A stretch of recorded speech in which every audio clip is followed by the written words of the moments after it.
Hello दोस्तों, स्वागत है आपका हमारे YouTube channel Target Exam only पर। और यहाँ पर आप सभी को पता है, जैसे कि आप देख सकते हैं कि डीएलएड थर्ड सेमेस्टर के लिए हम बैच लेके आए हुए हैं। और ये बैच आपके लिए एकदम से निःशुल्क लाया गया है, ठीक है। और ये आपके लिए फ्री है। और इस बैच का हमारे नाम है निपुण बैच। क्या नाम है? निपुण बैच हमारे इस बैच का नाम है, ठीक है। तो आप इसे अच्छे से याद कर लीजिए, क्योंकि ये थर्ड सेमेस्टर वाले बच्चों के लिए रामबाण साबित होने वाला है ये बैच। यहाँ पर हम आपके लिए कम टाइम में बहुत ही अच्छा कंटेंट देंगे, और जो है ताकि आप अपने डीएलएड के थर्ड सेमेस्टर में एक अच्छा स्कोर जो है ला सकें, ठीक है, पेपर्स में। क्योंकि पेपर्स के ज़्यादा दिन नहीं बचे हैं, कम समय में कम तैयारी करने का ही वक्त है। ऐसा नहीं है कि हम ज़्यादा से ज़्यादा पढ़ें, इससे अगर हम ज़्यादा पढ़ने की कोशिश करेंगे तो हमारा छूट जाएगा और हमारा टाइम मैनेजमेंट नहीं हो पाएगा पेपर टाइम तक, ठीक है। तो यहाँ पर मैं आपको जो है ईडियो फर्स्ट पढ़ा रही हूँ, यहाँ पर मैं आपको ईडियो 5 पढ़ा रही हूँ, ठीक है। तो यहाँ पर मैं आपको एक बार अपना जो बता दे रही हूँ कौन कौन से टीचर आपको पढ़ाएंगे। तो रंजीत सर, जैसे कि आपको पता ही है, मैथ्स पढ़ा रहे हैं, और मैं आपको पेपर फर्स्ट पढ़ा रही हूँ, ठीक है। और इसके बाद अंजलि मैम आपको संस्कृत पढ़ा रही हैं, बहुत अच्छे से संस्कृत पढ़ा रही हैं, बहुत अच्छा कंटेंट दे रही हैं, सारी चीज़ें बहुत अच्छे से वो भी बता रही हैं, ठीक है। तो सारे टीचर अपने अपने सब्जेक्ट में बहुत अच्छी तरीके से आपको मतलब कि पेपर की तैयारी कराने की कोशिश कर रहे हैं। और यहाँ पर आपको भी हमारा साथ ऐसे ही देना है जैसे वो मेहनत कर रहे हैं। आपको रेगुलर क्लासेस देखनी है और हमारे साथ साथ नोट्स भी बनाते चलना है। और ये आपका 25 जुलाई से स्टार्ट हो गया था, इसमें आपकी काफ़ी क्लासेस हो चुकी हैं और मैंने भी आपको काफ़ी कुछ करा दिया है, ठीक है। तो चलिए आज हम स्टार्ट करते हैं। आज हम क्या करने वाले हैं, पहले यहाँ पर आप ये देख लीजिए, यूपी डीएलएड थर्ड सेमेस्टर है और इस सब्जेक्ट का नाम क्या है कि शैक्षिक मूल्यांकन, क्रियात्मक शोध एवं नवाचार, ठीक है। प्रश्न पत्र कौन सा है? प्रथम प्रश्न पत्र है, जैसे कि आपको पता ही है, ठीक है। तो प्रश्न पत्र है, इसको आप ईडियो 5 भी कहते हैं, ठीक है। ईडियो क्या है? ईडियो 5 भी है ये आपका, ठीक है। 50 नंबर जो है निर्धारित किए गए हैं, जैसे कि आपको पता ही है, सही। तो यहाँ पर ये जानकारी तो आपको पता है, लेकिन जो बच्चे नए जुड़े हैं उनके लिए बताना ज़रूरी होता है, ठीक है। तो चलो इसको रफ कर देती हूँ मैं। तो आप हमारे YouTube channel target Exam only को लाइक, शेयर एंड सब्सक्राइब कर लीजिए। अपने बेल आइकन को अच्छे से प्रेस कर लीजिए ताकि आपको हमारी क्लासेस का नोटिफिकेशन टाइम टू टाइम मिल जाए और आप हमारी क्लास में टाइम से आ सकें, ठीक है। तो चलिए आज हम क्या करने वाले हैं, आज हम न्यू टॉपिक एक करने वाले हैं। तो आज हम करेंगे सतत एवं व्यापक मूल्यांकन करेंगे। क्या करेंगे? सतत एवं व्यापक मूल्यांकन के बारे में जानेंगे कि ये होता क्या है। इसके लिए आप इंग्लिश में CCE कहते हैं। क्या कहते हैं? CCE कहते हैं, ठीक है। तो पहली वाली सी का मतलब क्या होता है? पहली सी का मतलब होता है कंटिन्यूस, ठीक है। सेकंड सी का नंबर मतलब होता है कंपेरिहेंसिव, ठीक है। और ई का मतलब होता है इवोल्यूशन, ठीक है, मूल्यांकन, सतत व्यापक मूल्यांकन, ठीक है। तो CCE तो कभी भी पूछ आ सकता है CCE क्या है, तो वहाँ पर आप इस तरीके से आप बता दे सकते हैं, ठीक है। एक सी का अर्थ क्या है, दूसरी सी का अर्थ क्या है और ई का अर्थ क्या है, ठीक है। CCE इसे हम इंग्लिश में कहते हैं सतत एवं व्यापक मूल्यांकन को, ठीक है। तो इसके बारे में हम डिटेल में जानेंगे, इसका अर्थ जानेंगे, इसका उद्देश्य, महत्व, सब कुछ जानेंगे, ठीक है। इसके कहाँ कहाँ तक इसका क्षेत्र फैला हुआ है, ठीक। तो चलिए स्टार्ट करते हैं, जल्द से जल्द मेरे साथ जुड़ जाइए मेरी क्लास में। तो यहाँ पर सबसे पहले हम देखेंगे सतत मूल्यांकन का अर्थ, ठीक है, कि सतत मूल्यांकन का अर्थ क्या होता है। तो जानेंगे क्या है अर्थ। तो सतत मूल्यांकन को निरंतर मूल्यांकन भी कहते हैं। क्या कहते हैं? निरंतर मूल्यांकन भी कहते हैं।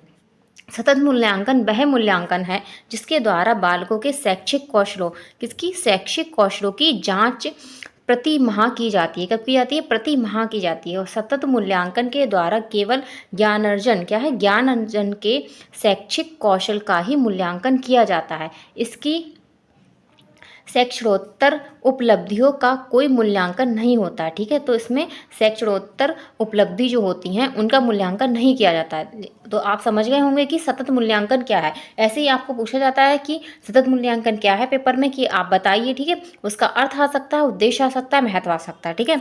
और उससे जुड़ी कुछ और चीज़ें भी आ सकती हैं, उन सबको मैं इस क्लास में आपको आज कंप्लीट करा दूँगी। तो आगे अब हम देखेंगे यहाँ पर सतत मूल्यांकन का महत्व या उपयोगिता, ठीक है। तो सतत मूल्यांकन का महत्व क्या होता है, कि इसका क्या महत्व है कि इसको लाया गया था, ठीक है। तो पहला इसमें महत्व दिया है कि बच्चों की आदतों, अनुभवों, विचारों, शैक्षिक संप्राप्तियों आदि के संबंध में नित्य लगातार मूल्यांकन सतत मूल्यांकन के अंतर्गत आते हैं। ठीक है, और सेकंड पॉइंट इसमें दिया है, इस मूल्यांकन में किसी जांच पत्र की जरूरत नहीं होती है। ठीक है, किसकी जांच पत्र की जरूरत नहीं होती है इसमें। सतत मूल्यांकन में समय सीमा निर्धारित नहीं होती है। तो क्या है, सतत जो समय सीमा होती है सतत मूल्यांकन में निर्धारित नहीं होती है। ठीक है, ये इसका क्या है, महत्व है। अगला पॉइंट इसमें दिया है, यह मूल्यांकन लिखित, मौखिक और क्रियाकलापों के माध्यम से भी किया जा सकता है। ठीक है, तो ये केवल लिखित नहीं होता है, ये लिखित, मौखिक और क्रियाकलापों के मतलब हम एक्टिविटीज़ भी करा सकते हैं इस मूल्यांकन में, सतत मूल्यांकन के तहत। ठीक है, आगे चलेंगे, आगे देखेंगे और पॉइंट्स देखेंगे इसके महत्व के।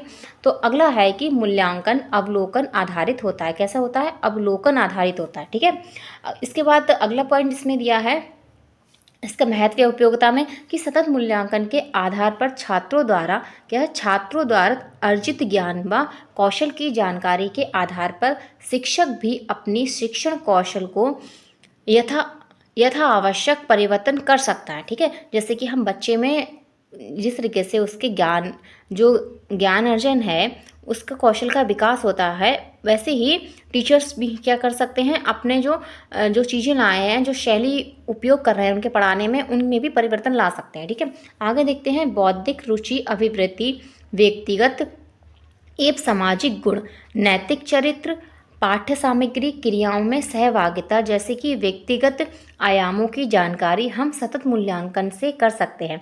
तो व्यक्तिगत आयाम की जानकारी किससे कर सकते हैं, सतत मूल्यांकन के द्वारा कर सकते हैं कि बच्चे की रुचि कैसी है, बुद्धि कैसी है उसकी। ठीक है, और जो उसके सामाजिक गुण हैं, उसका नैतिक चरित्र कहता है कैसा है, इसके लिए हम क्या है, सतत मूल्यांकन का इस्तेमाल कर सकते हैं। ठीक है, तो आगे देखेंगे, आगे दिया है अगला पॉइंट कि सतत मूल्यांकन सार्थक ज्ञान हेतु निदान एवं उपचार, क्या है, निदान एवं उपचार का पथ प्रशस्त करता है। मतलब कि ये निदान और उपचार के लिए भी यूज होता है इसका यूज। ठीक है, तो यहाँ ठीक है, तो उम्मीद है कि आप जो है इसकी उपयोगिता या महत्व समझ गए होंगे। अब हम आगे चलेंगे और जानेंगे इसके बारे में। इसके बाद अब हम देखेंगे सतत मूल्यांकन का क्षेत्र कि ये कहाँ तक फैला हुआ है, इसके क्षेत्र के बारे में जानेंगे। तो एक शिक्षक के रूप में हमारी आवश्यकता इस बात पर निर्भर करती है कि हमें शैक्षिक उद्देश्यों की प्राप्ति किस सीमा तक हो गई। ठीक है, वैसे भी उद्देश्य की प्राप्ति की प्रगति का निर्धारण और मूल्यांकन किया ही जाना चाहिए। ठीक है, आगे देखेंगे, अतः जब मूल्यांकन की बात कही जाती है तो इसका अभिप्राय क्या होता है, विद्यार्थियों के संपूर्ण मूल्यांकन से होता है। क्या होता है, संपूर्ण मूल्यांकन से होता है। ठीक है, जिसमें व्यक्ति के शैक्षिक उपलब्धि, कौन सी उपलब्धि, शैक्षिक उपलब्धि का मूल्यांकन ही पर्याप्त नहीं है, बल्कि व्यक्तित्व के अन्य पक्षों का मूल्यांकन भी निहित है। तो ऐसा नहीं है बच्चे की शैक्षिक उपलब्धियों का ही हम मूल्यांकन करें, उसके सभी पक्षों को क्या है, हमें मूल्यांकन करना है। ठीक है, इसके अंतर्गत निम्नलिखित क्षेत्र आते हैं। तो कौन कौन से क्षेत्र में हम सतत मूल्यांकन कर सकते हैं, तो आइए देखते हैं। तो पहला इसमें दिया हुआ क्षेत्र है वो है शारीरिक विकास का मूल्यांकन। ठीक है, कि उसका शारीरिक विकास किस तरीके से हो रहा है, इसका हमें मूल्यांकन करना है। ठीक है, तो शारीरिक विकास से अर्थ विद्यार्थी के स्वास्थ्य संबंधी मूल्यांकन से है। ठीक है, स्वास्थ्य संबंधी मूल्यांकन से है। अरस्तु के अनुसार, किसके अनुसार, अरस्तु के अनुसार। जो अरस्तु हैं आप जानते होंगे इनके बारे में, ऐसा नहीं है कि आपको लगे कि हमने पहली बार इनका नाम सुना है। ठीक है, बहुत फेमस मनोवैज्ञानिक है। तो अरस्तु के अनुसार स्वस्थ शरीर में ही स्वस्थ मस्तिष्क का निवास होता है। ठीक है, तो किसने कहा है ये बात कि स्वस्थ शरीर में ही स्वस्थ मस्तिष्क का विकास होता है। तो ये अगर आपको बहुविकल्पी में आता है तो वहाँ पर आप इसको टिक कर सकते हैं। किसने कहा है, अरस्तु जी ने कहा है। आगे देखते हैं, अतः विद्यार्थी के उचित मानसिक विकास के लिए उसे शारीरिक रूप से स्वस्थ भी होना चाहिए। शारीरिक विकास के मूल्यांकन हेतु विद्यार्थियों का समय समय पर क्या अच्छे क्या हैं, परीक्षण वगैरह कराते रहना चाहिए। जैसे आपने देखा होगा कि स्कूल्स में क्या होते हैं, जो कभी कभी क्या होते हैं, कैंप लगते होंगे। आपने सुना ही होगा कि आज वहाँ पे कैंप लगा है तो कोई भी जो है जाके टेस्ट करा सकता है। तो ये बच्चों के लिए ही होते हैं, उनका मूल्यांकन करने के लिए ही होते हैं। ठीक है, आगे देखते हैं, किसी भी प्रकार की शारीरिक दोष को दूर करने हेतु सही समय पर चिकित्सा की राय लेनी चाहिए। ठीक है, विद्यालय द्वारा समय समय पर इस तरह के चिकित्सीय जांच के द्वारा माता पिता अपने बच्चों को उचित समय पर उपचार कर सकते हैं। ठीक है, अगर जो आप विद्यालय में जो है अगर जो चिकित्सा से रिलेटिव क्या है, अगर हम कैंप्स वगैरह लगवाते हैं तो क्या होगा, मतलब पेरेंट्स को भी पता चल जाएगा, अगर उनको उनके बच्चों को कोई प्रॉब्लम दिक्कत है तो उन्हें भी पता चल जाएगी। ठीक है, तो आगे देखते हैं, अगला हम देखेंगे इसमें इसका क्षेत्र क्या है। अगला है मानसिक स्वास्थ्य का मूल्यांकन। क्या है, मानसिक स्वास्थ्य का मूल्यांकन। ठीक है, तो मानसिक स्वास्थ्य से तात्पर्य क्या है, मस्तिष्क को स्वस्थ तथा निरोग रखने से है। किसको, मस्तिष्क को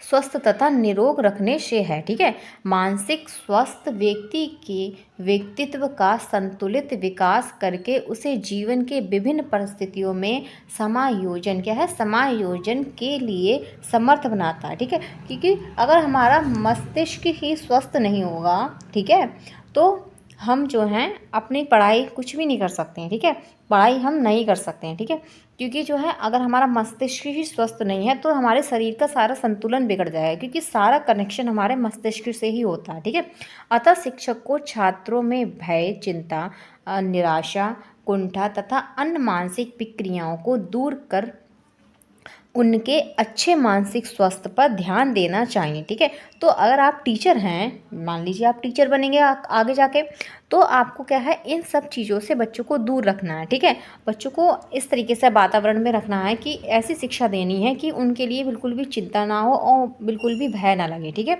तो आगे चलते हैं, ये क्षेत्र भी आप अच्छे से समझ गए होंगे। अगला क्षेत्र होगा सामाजिक विकास का मूल्यांकन। क्या है, सामाजिक विकास का मूल्यांकन। तो विद्यार्थी विद्यालय में शिक्षकों तथा अनेक अन्य विद्यार्थियों के संपर्क में आते हैं और अपने विचारों का आदान प्रदान करते हैं। क्या करते हैं, विचारों का आदान प्रदान करते हैं। इसके फलस्वरूप विद्यार्थी में सहभागिता, सहानुभूति और सहयोग तथा अनुशासन जैसी अनंताओं का विकास होता है। ठीक है, जो उन्हें एक कुशल सामाजिक प्राणी बनाती हैं। ठीक है, कि सामाजिक प्राणी बने। तो अतः विद्यालय का यह कार्य भी है कि यह विद्यार्थी की इन क्षमताओं का मूल्यांकन भी करे। क्या करे, जो बच्चे का सामाजिक विकास हो रहा है इसका भी मूल्यांकन करें। ये एक विद्यालय में जो शिक्षक होते हैं उनका दायित्व होता है। तो विद्यार्थियों को किस प्रकार की सामाजिक विकास वांछनीय है, अतः इन उद्देश्यों हेतु विद्यालय में निम्नलिखित कार्य करने चाहिए। तो क्या क्या करने चाहिए, विद्यार्थी को दिन प्रतिदिन क्या है, दिन प्रतिदिन की गतिविधि जैसे प्रार्थना सभा में भाषण, खेल कूद कार्यक्रम और गाइडिंग, स्काउटिंग, ठीक है, इत्यादि की ओर ध्यान दिया जाए। ठीक है, तो हम बच्चों के सामाजिक विकास के लिए कर सकते हैं, बच्चों को खेल कूद करा सकते हैं, भाषण प्रतियोगिता रख सकते हैं, और जो प्रेयर होती है उसमें हम छोटा मोटा क्या है, क्विज कंपटीशन रख सकते हैं, या जो डेली की करंट में जो न्यूज़ चल रही होती है उसको हम डिस्कशन कर सकते हैं, उसको बच्चे को बता सकते हैं। ठीक है, और उनसे पूछ सकते हैं कि आपको इसके बारे में पता है। इससे क्या होगा, हमें उनके सामाजिक विकास का मूल्यांकन करने में मदद मिलेगी। ठीक है, तो आगे चलते हैं, अगला क्षेत्र देखेंगे हम। अगला क्षेत्र जो दिया है व्यक्तित्व के विकास का मूल्यांकन। क्या है, व्यक्तित्व के विकास का मूल्यांकन। तो व्यक्तित्व का विस्तृत शब्द है मनोवैज्ञानिक व्यक्तित्व को मनोशारीरिक गुणों का गत्यात्मक संगठन मानते हैं। ठीक है, जो वातावरण के साथ साथ व्यक्ति का अनूठा समायोजन स्थापित करते हैं। ठीक है, अतः व्यक्तित्व के अंतर्गत कौन कौन से आते हैं, तो बुद्धि, रुचि, अभिवृत्ति, चरित्र। ठीक है, ये चरित्र होगा, ये थोड़ा सा टाइपिंग मिस्टेक हो गई है। चरित्र, सृजनात्मकता, स्वभाव जैसे मनोवैज्ञानिक गुणों तथा शारीरिक गठन, जैसे वेशभूषा हो गई, बाड़ी हो गई आदि शारीरिक गुण समाहित होते हैं। किसमें होते हैं, व्यक्तित्व के विकास के मूल्यांकन में होते हैं। ठीक है, आगे देखेंगे, विद्यालय का यह प्रयास होता है कि यह विद्यार्थी में सम्यक गुणों का विकास कर एक अच्छे व्यक्तित्व का विकास करें। ठीक है, तो विद्यालय का क्या दायित्व होता है कि बच्चे के अंदर ऐसे गुणों का विकास किया जाए कि उनका व्यक्तित्व और उनका चरित्र निर्माण अच्छे से हो पाए। ठीक है, तो विद्यालय में समय समय पर व्यक्तित्व परीक्षण की सहायता से व्यक्ति संबंधित क्या है विशेषताओं समस्याओं का पता लगाना चाहिए। हमें समय समय पे क्या करना रहना चाहिए, व्यक्तित्व परीक्षण करते रहना चाहिए। ठीक है, इनका निवारण भी करना चाहिए और उनको क्या है बच्चे के अंदर क्या क्या कमियां हैं, क्या क्या समस्याएं आ रही हैं, उनका भी निवारण करना चाहिए। ठीक है, तो व्यक्तित्व के विकास का मूल्यांकन भी बहुत ही इम्पोर्टेंट होता है। तो आगे चलते हैं, आगे और देखेंगे थोड़ा सा। इसके बाद दिया हुआ है, लास्ट पॉइंट है, ज़्यादा नहीं है, क्योंकि अगला दिया हुआ है कि शैक्षिक उपलब्धियों का मूल्यांकन। ठीक है, मैं इसलिए ये करा रही हूँ आपको क्षेत्र, क्योंकि कभी आपको जो है क्षेत्र पूछे जाते हैं तो आप वहाँ पर लिख सकते हैं। ठीक है, क्योंकि अगर आपको अति में पूछे जाते हैं कि सतत मूल्यांकन के किन्हीं 2 या 4 क्षेत्रों के नाम लिखिए। ठीक है, तो यहाँ पर आप लिख सकते हैं। सही है, तो शैक्षिक उपलब्धि का मूल्यांकन, शैक्षिक उपलब्धि से तात्पर्य क्या है, विषयगत दक्षता या योग्यता का मापन। क्या है, विषयगत दक्षता या योग्यता का मापन। तो छात्र शिक्षण अधिगम प्रक्रिया के अंतर्गत कक्षा में निहित विषयों का अध्ययन करते हैं, जिसका समय समय पर क्या है, समय समय पर मूल्यांकन या जांच किया जाता है, जिससे उनकी शिक्षण अधिगम संबंधी समस्याओं का निवारण कर उनके सर्वग्रीण विकास का सम्य हो सके। ठीक है, उनका सर्वग्रीण मतलब कि ऑल ऑफ डेवलपमेंट बच्चे का हो सके। ठीक है, तो इन मूल्यांकन के द्वारा हम बच्चे का ऑल ऑफ डेवलपमेंट कर देंगे। ठीक है, लेकिन हम इन सारे मूल्यांकन पे अगर आप शिक्षक हैं तो वहाँ पर आपको ध्यान देना है। ठीक है, तो यहाँ पर आप क्षेत्र के बारे में अच्छे से समझ गए होंगे। अब हम तो यहाँ पर अब आप जो हैं सतत मूल्यांकन के बारे में समझ गए होंगे कि उसका अर्थ क्या होता है, उसकी विशेषता या महत्व क्या होता है और उसके क्या है क्षेत्र क्या क्या है। अब हम चलते हैं व्यापक मूल्यांकन की तरफ। अब हम जानेंगे कि व्यापक मूल्यांकन क्या होता है।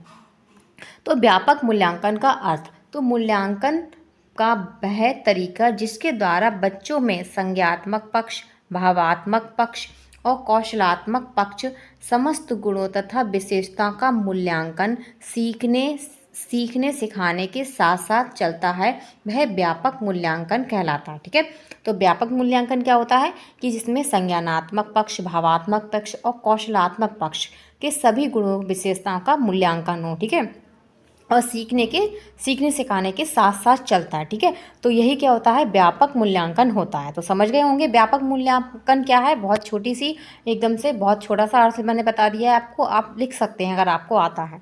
तो अब हम आगे चल देंगे, आगे हम जानेंगे कि व्यापक मूल्यांकन का महत्व क्या है। ठीक है, तो पहला इसमें पॉइंट दिया है व्यापक मूल्यांकन के महत्व में। यहाँ पर हम पेन का कलर चेंज करते हैं क्योंकि येलो पे येलो मिक्सअप हो रहा है। तो जानेंगे व्यापक मूल्यांकन का महत्व। ठीक है, तो पहला इसमें दिया है, इसमें व्यक्तित्व के संज्ञानात्मक, जैसे कि अभी हमने पढ़ा था, संज्ञानात्मक, भावात्मक और क्रियात्मक पक्ष शामिल होते हैं। ठीक है, और सेकंड दिया है कि यह मूल्यांकन बच्चों के विकास के लिए और शैक्षिक गुणवत्ता लाने के लिए आवश्यक होता है। थर्ड पॉइंट दिया है कि व्यापक मूल्यांकन छात्रों की अभिवृत्तियों का किया जाता है। किसका, अभिवृत्तियों का किया जाता है। तो कौन कौन सी अभिवृत्तियाँ हो सकती हैं, उसमें लंबाई, वजन और निरोगता आदि, ये सारी चीज़ें व्यापक मूल्यांकन के अंतर्गत आती हैं। अगला दिया है इसमें कि व्यापक मूल्यांकन के द्वारा छात्रों क्या है, मूल्यांकन करता है, क्या है, व्यापक मूल्यांकन द्वारा छात्रों का मूल्यांकन होता है। ठीक है, अगला पॉइंट देखेंगे इसके बाद हम इसमें। अगला दिया है कि व्यापक मूल्यांकन द्वारा विद्यार्थी की अभिरुचियों को भी मूल्यांकन किया जाता है। जैसे कि अभी हमने देखा था बच्चे की लंबाई है, वजन है, इन सब का मूल्यांकन करते हैं। तो व्यापक मूल्यांकन द्वारा बच्चों के स्वास्थ्य का भी मूल्यांकन वैज्ञानिक दृष्टिकोण के विकास से किया जाता है। ठीक है, इसके बाद अगला पॉइंट दिया है कि व्यापक मूल्यांकन द्वारा सामाजिक विकास भी किया जा सकता है। क्या किया जा सकता है, सामाजिक विकास भी किया जा सकता है।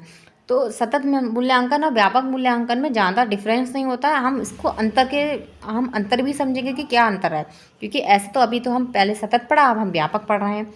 तो व्यापक में अगला अर्थ जो दिया है इसके महत्व का, वो दिया है व्यापक मूल्यांकन के द्वारा बच्चों में छात्रों बच्चों में छात्रों के नेतृत्व के गुणों का विकास किया जा सकता है कि हम कैसे जो है छात्रों का नेतृत्व कर सकते हैं, इसका विकास बच्चे के अंदर किया जाता है। ठीक है, तो आगे हम चलेंगे। अब हम जानेंगे सतत और व्यापक मूल्यांकन की विशेषता क्या होती है। ठीक है, तो यहाँ पर दिया है सतत और व्यापक मूल्यांकन के सतत पहलू के अंतर्गत मूल्यांकन के सतत और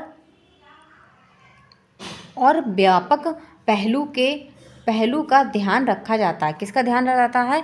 आवधिक पहलू का ध्यान रखा जाता है। इसके अंतर्गत नंबरों के स्थान पर ग्रेड का प्रयोग किया जाता है। किसका प्रयोग किया जाता है? ग्रेड का प्रयोग किया जाता है। निरंतरता का अर्थ क्या होता है? शिक्षा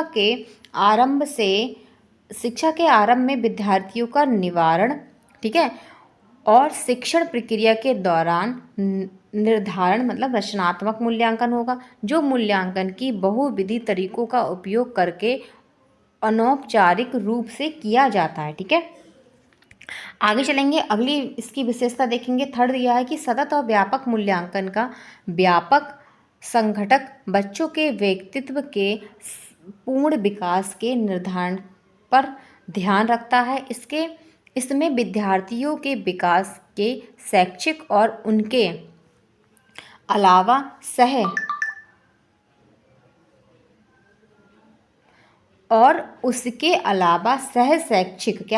शैक्षिक पहलुओं का भी निर्धारण शामिल होता है। ठीक है, फोर्थ देखते हैं क्या है। शैक्षिक पहलुओं में पाठ्यक्रम के क्षेत्रों जैसे, जबकि सह शैक्षिक पहलुओं में जीवन कौशल, सह पाठचार, अभिवृत्ति और मूल्य शामिल होते हैं। ठीक है, अगला दिया है शैक्षिक क्षेत्रों में निर्धारण निरंतर और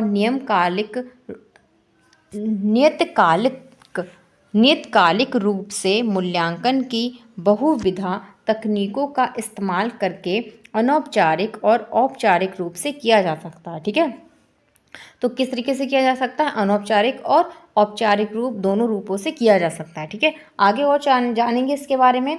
अब हम देखेंगे कि नैदानिक मूल्यांकन, ठीक है, यूनिट परीक्षण के समाप्त होने पर किया जा सकता है। कुछ यूनिटों में निम्न कार्य निष्पादन परफॉर्मेंस, ठीक है, के कारणों का पता नैदानिक परीक्षण का उपयोग करते हुए लगाया जाता है। इसके बाद उपयुक्त रूप से हस्तक्षेप किया जाता है और कार्यवाही की जाती है और तत्पश्चात पुनः परीक्षण किए जाते हैं। क्या करे जाते हैं? पुनः परीक्षण किए जाते हैं। सेवेंथ इसमें दिया है, यह देखा गया है कि आमतौर पर किसी विषय के तथ्यों, उनकी संकल्पना मतलब उनके कॉन्सेप्ट्स, ठीक है, इसके सिद्धांतों आदि के ज्ञान और उनकी समझ जैसे कि शैक्षिक क्षेत्रों का मूल्यांकन किया जाता है। सह शैक्षिक तत्वों या तो मूल्यांकन की प्रक्रिया में बिल्कुल बाहर रखा जाता है। ठीक है, अर्थात उनकी ओर पर्याप्त ध्यान नहीं दिया जाता है। ठीक है, तो सह शैक्षिक तत्वों की तरफ ध्यान नहीं दिया जा सकता। ठीक है, आगे चलते हैं, अगला पॉइंट देखेंगे। इसके बाद इसमें अगला दिया है 8 नंबर, इसकी विशेषता क्या दिया है कि मूल्यांकन को व्यापक बनाने के लिए शैक्षिक और सह शैक्षिक शैक्षिक और सह शैक्षिक दोनों क्षेत्रों को महत्व दिया जाता है। ठीक है, क्या है? दोनों क्षेत्रों को महत्व दिया जाता है। समृद्ध मतलब ग्रोथ के सह शैक्षिक पहलुओं के मूल्यांकन के सरल और प्रतिबंधकीय तरीकों को व्यापक मूल्यांकन स्कीम के अवसर शामिल किए जाना चाहिए। ठीक है, तो राष्ट्रीय शिक्षा नीति संबंधी दस्तावेज 1886 जिसका 1992 में संशोधन किया गया था। ठीक है, तो जो पहली शिक्षा नीति हमारी थी उसका संशोधन 1992 में किया गया था और इस बात का उल्लेख किया जाता है कि मूल्यांकन योजना में शिक्षा के विषयों और सह शिक्षा के सभी शिक्षण संबंधी अनुभवों को क्या है शामिल किया जाना चाहिए। ठीक है, तो इस तरीके से इसका क्या होता है, इस तरीके से इसकी क्या होती है, विशेषताएं होती हैं। तो आगे चलेंगे, यहाँ पर आप समझ गए होंगे विशेषताएं। तो अब हम देखेंगे कि सतत और व्यापक मूल्यांकन के साधन या विधियाँ। कभी क्वेश्चन में पूछा जा सकता है कि सतत और व्यापक मूल्यांकन के साधन और विधियाँ बताइए, तो दोनों के साधन और विधियाँ सेम होती हैं। ठीक है, इनमें अंतर नहीं होता है, इसलिए जो है इनको कंबाइन करके लिखा मैंने।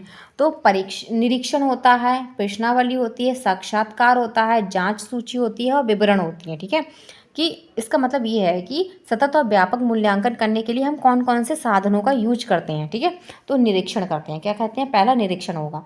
तो गुडे और हंट के अनुसार, ठीक है, हंट के अनुसार तो विज्ञान निरीक्षण से प्रारंभ होता है। क्या है, विज्ञान निरीक्षण से प्रारंभ होता है और अपने तथ्य की पुष्टि के लिए अंत में निरीक्षण का सहारा लेता है।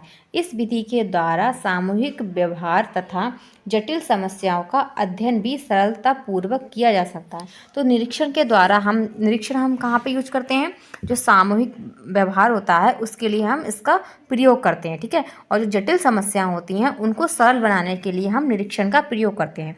आगे देखते हैं, आगे अगली विधि इसकी क्या होगी, आगे इसके बारे में और जानेंगे निरीक्षण के बारे में कि निरीक्षण विधि के अध्ययन सावधानी पूर्वक होता है। कैसा होता है, सावधानी पूर्वक होता है, क्योंकि अध्यापक स्वयं प्रत्यक्ष रूप से भाग लेता है। इस विधि में सामूहिक व्यवहार की जांच की जाती है। ठीक है, कि बच्चे का सामूहिक व्यवहार किस तरीके से है इसकी जांच की जाती है। आगे देखेंगे, यह विधि पूर्व बाल काल, क्या है, ईयरली चाइल्डहुड में मूल्यांकन के लिए अति उत्तम है। तो कभी आपसे पूछा जाए जो सतत और व्यापक मूल्यांकन का निरीक्षण साधन है, इसका प्रयोग सबसे उत्तम कब होता है, तो ईयरली चाइल्डहुड में होता है। कब होता है, बाल अवस्था में होता है, क्योंकि इसमें छात्रों को मूल्यांकन किए जाने का एहसास नहीं होता है। ठीक है, बच्चे छोटे होते हैं तो उन्हें पता ही नहीं होता कि उनका मूल्यांकन किया जा रहा है। तो अध्यापक प्रकृति परिस्थितियों में बालक का मूल्यांकन कर पाते हैं। ठीक है, प्राकृतिक परिस्थितियों में क्या है, बच्चे का मूल्यांकन कर पाते हैं। आगे देखते हैं, इसकी विशेषता इस प्रकार होती है कि वस्तुनिष्ठता, निश्चयता और क्रमबद्धता, प्रामाणिकता और विश्वसनीयता। ठीक है, इसमें ये सारे प्रकार होते हैं। ठीक है, इस प्रकार से हम इसकी विशेषता होती है। ठीक है, किसकी, निरीक्षण की। आगे चलेंगे, आगे और देखेंगे। इसके बाद हम अगला जो इसमें साधन या विधि दी हुई है वो है प्रश्नावली। क्या है, प्रश्नावली। तो प्रश्नावली एक प्रकार का उत्तर प्राप्त करने का साधन है, जिसके द्वारा उत्तरदाता स्वयं उनकी पूर्ति करता है। ठीक है, तो यह प्रश्नों को सुनियोजित सूची होती है। क्या होती है, यह प्रश्नों की सुनियोजित सूची होती है, जिसके आधार पर बच्चों का क्या किया जाता है, मूल्यांकन किया जाता है। ठीक है, और 0 से 6 वर्ष की अवस्था, क्या है, 0 से 6 वर्ष की जब अवस्था होती है बच्चे को, तो चित्र प्रश्नावली दी जाती है। ठीक है, जैसे आपने देखा होगा कि जो छोटे बच्चे होते हैं उनके लिए जो टेस्ट वगैरह लिए जाते हैं उनमें चित्र बने होते हैं, और उनको या तो उन्हें मिलान करना पड़ता है, या अगर बच्चा छोटा बड़ा आपको उन्हें सिखाना है, उनका परीक्षण करना है, तो क्या है, आप छोटा बड़ा जो है उसकी जो छोटे हाथ से अनार, तो अनार की पिक छाप देंगे, और भी जो होते हैं वर्णमाला के वर्ण उनको भी छाप देंगे आप। फिर उसको बच्चे को पहचान के लिखना पड़ेगा कि आ से अनार होता है तो वहाँ पर आ बनाएगा, ऐसे आम बना देंगे तो बड़े आ से आम हो जाएगा। तो इस तरीके से हम इसका प्रयोग कर सकते हैं। तो इसमें प्रश्न चित्रों के रूप में होते हैं, बच्चे सही लगाने वाले चित्रों को अंकित करते हैं। ठीक है, तो जैसे कि मैंने आपको बताया। आगे चलते हैं, अगली जो विधि होती है वो होती है साक्षात्कार। क्या होती है, साक्षात्कार करना। ठीक है, तो साक्षात्कार वह विधि है जिसके द्वारा मौखिक अथवा लिखित सूचना प्राप्त की जाती है। ठीक है, तो साक्षात्कार द्वारा अध्यापक बालकों की प्रगति को ज्ञापित कर पाता है, परंतु उनमें प्रश्न इस प्रकार के दैनिक जीवन से संबंधित होते हैं कि बालक को यह ज्ञात नहीं हो पाता है कि यह उसका मूल्यांकन हो रहा है। ठीक है, तो जैसे कि आपने देखा ही होगा कि जो मौखिक और लिखित किस तरीके से जो है हम मूल्यांकन कर सकते हैं, बच्चों को क्वेश्चन वगैरह देके कर सकते हैं। ठीक है, तो इस विधि से बालक अध्यापक के करीब आता है और निर्भय होकर बात कर पाता है। ठीक है, जैसे ओरल टेस्ट होता है आपका, तो जाहिर सी बात है आपको टीचर बुलाएगा, फिर वो जो पूछेगा आपको बताना पड़ेगा। ठीक है, तो इस विधि के द्वारा विभिन्न मनोवैज्ञानिक विधियों को भी दूर की जा सकती हैं। ठीक है, विधियां दूर की जा सकती हैं। तो आगे चलते हैं। समझ गए होंगे आप साक्षात्कार क्या होता है। अगर कभी आपसे पूछा जाए साक्षात्कार के बारे में बताइए तो लिख सकते हैं आप। आगे देखेंगे अगली विधि क्या है, जांच सूची। ठीक है, तो जांच सूची में अध्यापक बालकों की सभी तथ्य जैसे कि भाषा का प्रयोग, सामाजिकता, संवेगात्मकता, खेल के दौरान व्यवहार आदि को लिखते जाते हैं, जिसको बाद में एकत्रित कर बालक का मूल्यांकन किया जाता है। ठीक है, इस विधि से बालक का उचित मूल्यांकन होता है। ठीक है, तो यहाँ पर जांच सूची भी समझ गए होंगे। अगली विधि जो होती है वो होती है विवरण। क्या होती है, विवरण होती है। तो विवरण में विद्यार्थी के कुछ समय के कार्य का नमूना एकत्र किया जाता है। ठीक है, कि कुछ समय जो बच्चा कार्य करता है उसका नमूना एकत्र करते हैं हम। तो इस नमूना और यह नमूना क्या होता है, दिन प्रतिदिन कार्य से भी किया जाता है या शिक्षार्थी के बेहतर कार्य से भी किया जाता है। विवरण के प्रमुख लाभ होते हैं। तो कौन कौन से लाभ होते हैं, संचित रिकॉर्ड उपलब्ध करें। इस प्रक्रिया में यह दिखाया कि किस प्रकार कौशल और ज्ञान का विकास होता है। ठीक है, अगला यह है कि इससे विद्यार्थी अपने अधिगम और प्रगति का दूसरों को प्रदर्शन कर सकता या सकती है। ठीक है, तो इस विवरण के द्वारा क्या है, हम दूसरों को क्या है जो हमने सीखा है उसके बता सकते हैं। ठीक है, तो यहाँ पर आप समझ गए होंगे कि इसके सतत और व्यापक मूल्यांकन के साधन क्या होते हैं। अब हम आगे चलते हैं। इसके बाद अब हम जानेंगे सतत और व्यापक मूल्यांकन में अंतर।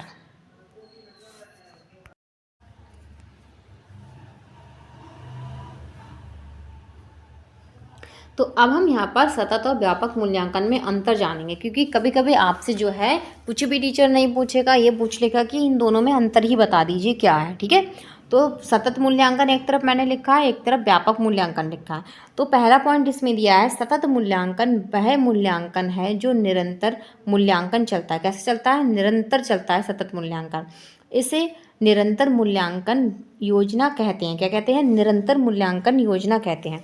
और व्यापक मूल्यांकन क्या होता है, व्यापक मूल्यांकन को निरंतर योजना नहीं कहा जा सकता है, क्योंकि व्यापक मूल्यांकन जो है निरंतर नहीं चलता। ठीक है, आगे देखेंगे अगला पॉइंट देखेंगे इसमें कि सतत मूल्यांकन वह मूल्यांकन है जिसके छात्रों की शैक्षिक कौशलों की जांच प्रति माह चलती रहती है। मतलब कि जो है प्रति माह चलती रहती है, इसीलिए इसे निरंतर भी कहते हैं। ठीक है, निरंतर मूल्यांकन भी कहते हैं। और व्यापक मूल्यांकन में क्या होता है, व्यापक मूल्यांकन वह मूल्यांकन है जिसके द्वारा छात्रों के संज्ञानात्मक पक्ष, भावात्मक पक्ष और क्रियात्मक पक्ष का मूल्यांकन दक्षता आधारित मूल्यांकन के साथ साथ किया जाता है। ठीक है, तो थर्ड पॉइंट इसमें दिया है, इस मूल्यांकन के द्वारा मात्र ज्ञान अर्जन क्या है, मात्र ज्ञान अर्जन के शैक्षिक कौशलों का मूल्यांकन किया जाता है। ठीक है, और व्यापक मूल्यांकन में क्या होता है, व्यापक मूल्यांकन के द्वारा शैक्षिक मूल्यांकन के साथ साथ शिक्षणोत्तर उपलब्धियों का मूल्यांकन किया जाता है। ठीक है, तो ये इस तरीके से इसमें अंतर थे। अगर आते हैं आप इस तरीके से 3 लिखाइए, या जैसे मैंने आपको पढ़ाया उसमें से भी आप डिफरेंस छांट सकते हैं। ठीक है, तो यहाँ पर जो है हम सतत और व्यापक मूल्यांकन के बारे में सारी जानकारी ले चुके हैं। मैंने आपको सब कुछ वो समझाने की कोशिश की जो जो आपके पेपर में क्वेश्चंस बने हैं या बन सकते हैं। ठीक है, तो आज की क्लास हमारी यहीं पर कंप्लीट होती है। आपको क्लास कैसी लगी है कमेंट बॉक्स में कमेंट करना ना भूलें, और लाइक शेयर एंड सब्सक्राइब करते रहिए हमारे YouTube channel Target Exam Only को। टारगेट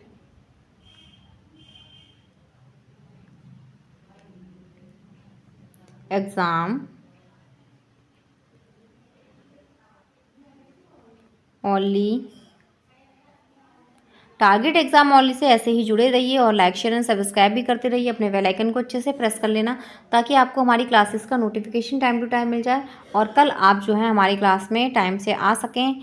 तो सभी टीचर आपके लिए बहुत मेहनत कर रहे हैं, आपके लिए भी वैसी मेहनत करनी पड़ेगी, तभी आप डीएलएड में एक अच्छा स्कोर प्राप्त कर पाएंगे और हमारे इस निपुण बैच को लाने का जो प्रयास है वो पूर्ण हो पाएगा। ठीक है, इसके लिए आपको भी हमारे साथ साथ मेहनत करनी है, प्रॉपर आप तैयारी करते रहिए हर सब्जेक्ट की। तो यहाँ पर हमारी क्लास कंप्लीट होती है, कल फिर से हाजिर होंगी नए टॉपिक के साथ। ओके, धन्यवाद।